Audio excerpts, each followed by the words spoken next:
I am Ferdinand Marcos, and I am the President of the Republic of the Philippines. I stand today on behalf of 110 million Filipinos. Hello people and hello universe, it's me again. Nakikita nyo guys yung nakikita ko. Alam nyo, may sinungaling talaga itong mag-ama na ito. Hindi mo talaga alam kung sino nagsasabi ng totoo, no? Laban ba, kumbaga yung salaula ang yung pag-iisip, salaula ang pag-uugali, ha? Ngayon iba ang sasabihin niya, bukas iba na naman. Ewan ko ba, salawahan talaga ika nga salaula. Kasi nagkaroon guys ng press conference ito si Sara, ang dami ang sinasabi. Sa totoo lang. At isa na ito dito. Sabi si PRD, in all fairness to the person, hindi yung nanggigipit ng tao. Hindi niya ginigipit si Leni Robredo. Talaga. Hindi yan siya. Mahilig manggipit ng kalaban. Si Trillanes, yan mortal enemy ni PRD. Si PRD thinks nothing of him. Pero ginipit ba yun? Imposible. Wala, di ba? Paano mo naman masasabi, Madam Sara Duterte, na hindi ginipit si Senator Trillanes? Di ba gusto ng ama mo ipawalang bisa yung pardon niya? Di ba nagrebelde siya? Di gusto ni Digong itanggalin yun, yung pardon. Yung si Trillanes may tawag doon, yung amnesty. Di ba? Sa panahon ni Gloria yon. Bakit gusto ni Digong tanggalin yon? Paano mo sasabihin hindi nanggigipit si Digong? Jesus, kinakain mo lang din naman ng sinasabi mo, Madam Sara Duterte, bago ka magsalita, mag-research ka. At bakit ginigipit niya si Senator Laila de Lima, ex-senator? Ano yung ginawa niya kay ex-senator Laila de Lima? Di ba pinakulong niya? Nilagyan niya ng witness na sinasabi kumukubra ng pera galing sa illegal na droga. Hindi basta-basta yung nangyari kay dating Senator Laila de Lima. Pinahiya niya sa madlang people. Ang masaklap dito bilang isang babae din, I'm not de Lima followers because they are Dilawan naman. Ang masaklap bilang isang babae na natulad ko, ay masakit yun. Yung ginawan ka ng istoryahe na nagka-tsutsakan yung driver niya. Grabe. Tapos ginawan pa ng video na fake. Matindi yun. Malaking kahihiyan. Nawawala. Talagang sobra. Alam nyo guys, no? Kahit ako, kahit Dilawan si dating Senator de Lima, na maaawa kayo doon sa mga ginawa laban sa kanya. Biro mo, pinakulong nyo. Ilang taon ba yan? Nawala palang kasalanan yung tao. At the end of the day, lumabas yung katotohanan. Bumupo si Pangulong Marcos Jr., binuksan ang kaso niya, binasura ng korte. Hindi naman pala totoo yung mga ebidensya nyo. Mga fake pala yung ginawa ng papa mo. Mga planted pala yun. Ngayon, yung witness niya, si Kerwin Espinosa, ano nangyari? Di ba bumaliktad? Dahil pag nagsalita siya nung that time, siguradong tsugi siya, susunod sa ama niya. Kawawa talaga siya. Ngayon, ang lakas loob niya na magsalita. Di ba? Kasi fair ang batas ngayon. Lahat pwedeng magsalita, lahat pwedeng kakasuhin at sino ka man. Maliit na ka man or mataas ka man, o ikaw nga, mayaman ka o mahirap, kilala ka man o hindi. Walang problema sa batas ngayon ni Pangulong Marcos Jr. Lahat mananagot. Si Kibuloy na lang, example na yan. Matapang pala papa mo Bakit hindi niya kayang pinagtanggol si Kibuloy? Jesus, hindi daw panggigipit. Di ba binagyan niya ng trabaho si Leni Robredo? Bakit tinanggal niya? Ito sinungaling talaga ito guys. Sobra, napakasinungaling. Ay, nako. Alam nyo, kasi nagkaroon ng press conference, di ba? Yan po ang isa sa mga sinasabi niya. Ang dami niyang sat-sat sa social media, sa totoo lang.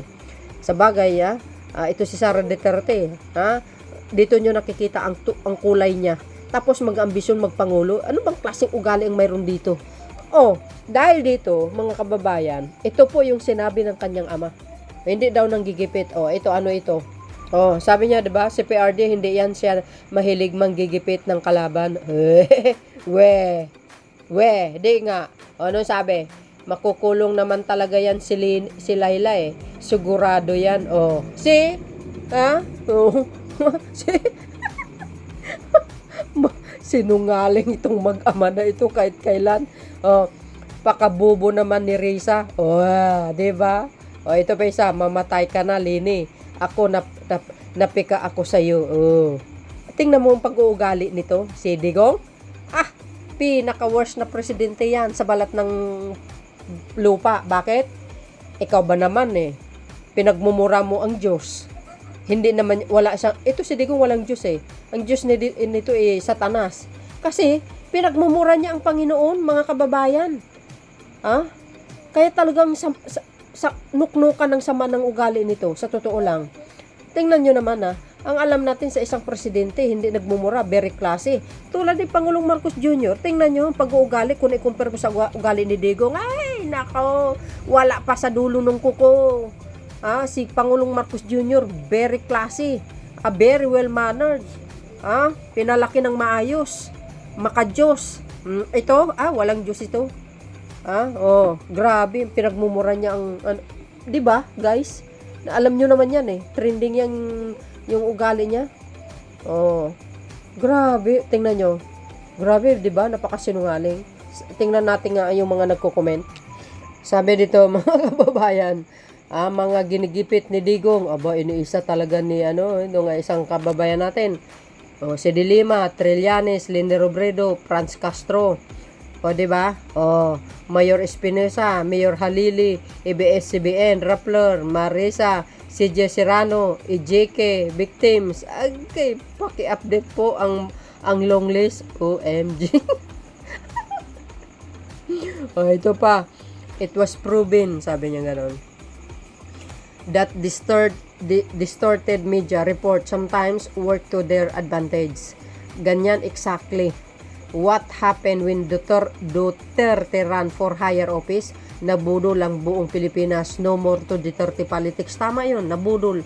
Kasalanan na kasi ni Senator Aimee yan inendorso niya kasi yan sa Marcos Loyalist kaya yan tuloy nakaupo. Kundi niya inendorso, sus Mariusip. Alam nyo yan, si Digong, di ba nasabi ko, wala naman kasi experience yan sa pamumuno, hanggang mayor lang tapos dumiretso ng pagkapangulo. Tingnan mo anong nangyari sa Pilipinas, palpak, daming namatay, sangkaterba. Di ba? Ito, natawa ako talaga nung sinabi niya yan. Nagkalat na mga ebidensya kung ano ang ugali ng tatay mo at kung paano niya ginipit ang dating BP kasi nasasapawan siya. Tama!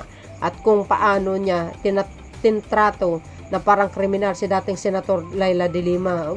Kaya nga alam nyo guys, bilang babae, nakakahiya. Grabe. Mabuti ito, talagang ito si de Lima. Believe ka sa kanya guys Hinarap niya talaga yung kaso niya. Hanggang sa dulo. Hanggang nakulong siya. Pinagserbihan niya yun na ilang taon. Na wala naman palang katotohanan.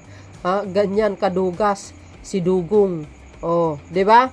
Pero yung isa, si Attorney Roque, kung walang tinatago, nagtatago. Hindi matapang, walang yag balls. Si dating Senator Laila de Lima, tingnan mo, babae pero hinarap niya. So ibig sabihin, talagang matapang.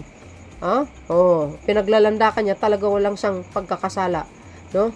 Sa mga binibintang sa kanya ni Digong. Gumanti talaga si Digong, mga kababayan. As in, gumanti yan. Alam nyo ang story yan. Nung dating naging DOJ Secretary si De Lima kasi, nalaman niya itong mga pinagagawa ni Digong. Kaya ayun, i-research nyo yan, ang kwento na yan. Kaya, nung naging Pangulo si Digong, ayun, ang kapalit, pinakulong. Kahit walang pagkakasala. No? Na sana, makuha ni dating Senator Laila de Lima ang hustisya para sa kanya. Biro mo, nakulong ka na walang pagkakasala. Dapat yun guys, may kabayaran, di ba? Ang alam ko sa Amerika, pag pinukulong mong isang mga Amerikano, tapos na found out na wala palang kasalanan, di ba? Binayaran nila yun. May bayad yun grabe. Ito hiyang-hiya naman si Laila de Lima sa iyo at mga natigok sa tukhang. Dapat dito ipatawas. Sabi dito, she was voted out if the cabinet by Dugong. Agay. Anyari kay Dilima at ABS-CBN. Tell that to the Marines. Ayan. Doon mo ikwento yan sa mga taga-sunod ninyo at kay OGC members. Agay. Ito pa. BP nyo may tama na. Mahilig lang siya magpapatay. Ayun. Sabi nga sa inyo eh. May tama siguro to. Nalimutan niya yung ginawa ng tatay niya kay Dilima. Robredo at iba pa. Oh, say ABS-CBN was closed. Don't forget that even employees and their families are suffering until now. Reyna ka ng kasinungalingan. Oh, sinungaling ka talaga. Hindi siya nanggigipit siya. Hindi siya nanggigipit. Siya ay nagliligpit ng kalaban like yung mga competitors niya sa drug trade. Yung ginawa niya kay Robredo, Dilima, Mabilog, Trillanes at iba pa. Hindi panggigipit. Bobo. Oh, di ba? O Bob. I clearly remember how Digong threatened Lini that if she will run for president, he will destroy her. Oh, hey, so, alam niyo yan si Digong, mga kababayan. Hanggang salita yan, duwag yan eh. Napakaduwag yan eh. Bakit kanyo? Yun ang sinabi ni Carbonell eh. Kumbaga hinamo niya ito si Digong magduelo. Tapos ito journalist ito guys sa Davao. Ito si Carbonell, hinamon niya si Digong na magduelo sila. Nag-set na siya ng araw na alas 9. Nauna si si Carbonell. Alam niyo yung ginawa? Hindi sumipot si Digong. Kaya nga duwag. Hanggang salita lang. Kunyari maangas, wala naman talas. Oh, 'di ba? Ayan oh.